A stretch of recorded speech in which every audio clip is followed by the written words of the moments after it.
Hello friends, तर आज आपण करणार आहे छोलेची भाजी. पहिला आपण कुकर गरम करून त्याच्यामध्ये तेल टाकून घेतलेलं आहे. तेल असं तडतडायला लागलं की त्याच्यामध्ये थोडंसं आधी जिरं आणि मोहरी घालायची.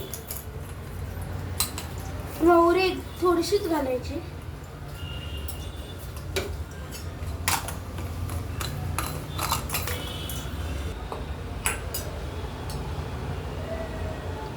ते थोडंसं तडतडायला लागलं की त्याच्यामध्ये आपण हे जे वाटण केलेलं आहे, मिरची कोथिंबीर या सगळ्याचं, ते आपण त्याच्यामध्ये घालूया.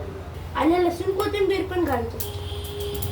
हे आपलं छान असं तडतड झालं तर त्याच्यामध्ये आपण वाटण घालूया.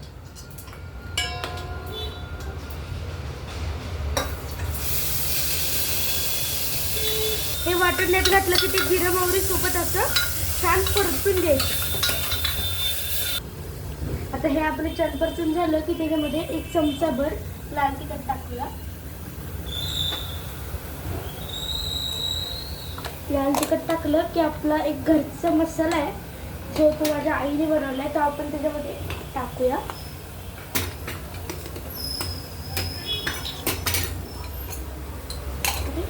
तो आपण एक अर्धा चमचा टाकूया आणि मग आपण घालायचा आहे त्याच्यामध्ये आपला हा छोलेचा सुहानाचा मसाला. त्यामध्ये अर्धा किंवा अख्खा हा मसाला घातला तरी चालेल.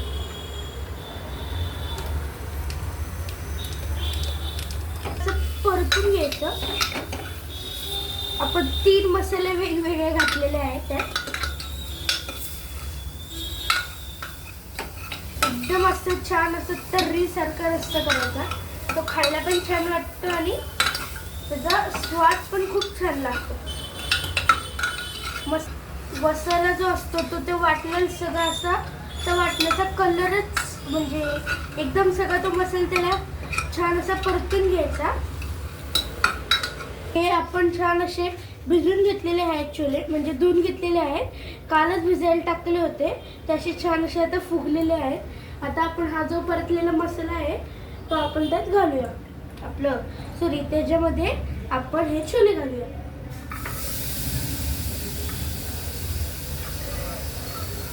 हे छोले टाकून झाले की त्याच्यामध्ये आपण चवीपुरतं मीठ टाकूया. सुहानाच्या मसाल्यात पण मीठ असतं, पण तरी आपल्याला चवीपुरतं आपण मीठ टाकायचं. हे थोडंसं असं परतून घ्यायचं छान मीठ हे होण्यासाठी. आणि मग त्याच्यामध्ये आपण गरम पाणी केलेलं आहे ते आपण त्यात घालूया.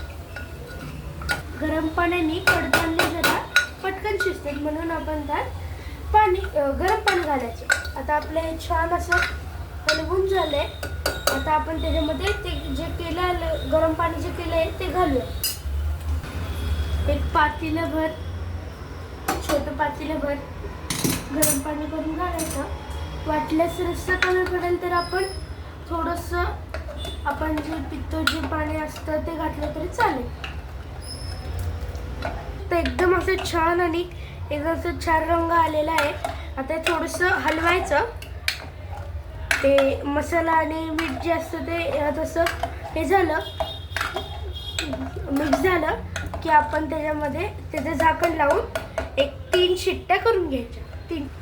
3-4 शिट्ट्या देऊयात आपण. हे असं भाजीला मस्तपैकी अशा दणकी बास 3 शिट्ट्या देऊयात. मग आपण भाजी आपली तयार होईल.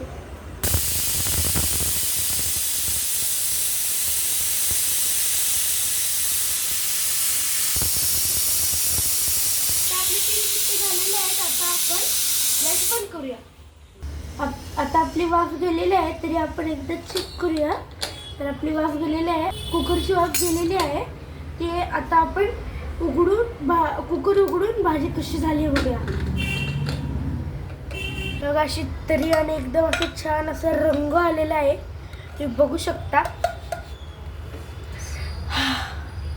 एक नंबर भाजी झालेली आहे, खूप छान येत आहे. आज आपण 2 भाज्या करून बघितलेल्या आहेत, भोपळा आणि छोले. तुम्हाला माझे व्हिडिओ आवडत असतील तर यूट्यूब चॅनल लाईक करा, शेअर करा, सबस्क्राईब करा. बाय. तर तुम्ही आज बघू शकता की आज आपल्या दोन्ही भाज्या करून रेडी आहेत. ही माझ्या आजीसाठी, त्यासाठी थोडी फिक्की करावी लागते म्हणून ही त्यासाठी वेगळी.